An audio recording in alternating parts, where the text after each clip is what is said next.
தமிழகத்தில் வடகிழக்கு பருவமழை இந்த ஆண்டு இயல்பை விட 33% அதிகமாக பெய்திருப்பதாக வானிலை மையத்தின் தென்மண்டல தலைவர் பாலச்சந்திரன் தெரிவித்திருக்கிறார்.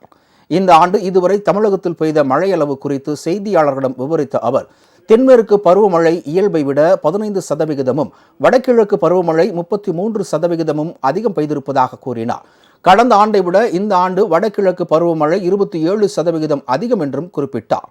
ஃபெங்சல் புயல் மற்றும் காற்றழுத்த தாழ்வு மண்டலம் காரணமாக டிசம்பர் 11 முதல் 16ஆம் தேதி வரை தமிழகத்தில் பரவலாக கனமழை முதல் அதிக கனமழை இருந்ததும், தென்மேற்கு பருவமழையின் போது நெல்லை மாவட்டத்தில் இயல்பை விட 265% அதிக மழை பெய்துள்ளது என்றும் பாலச்சந்திரன் தெரிவித்தார்.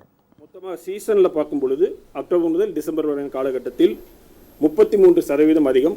தென்மேற்கு பருவமழை காலத்தில் நெல்லை ஒரே ஒரு மாவட்டத்தில் மட்டும் இயல்பை விட மிக அதிகமாக கிட்டத்தட்ட 265% இயல்பை விட அதிகமாக பதிவாகிறது.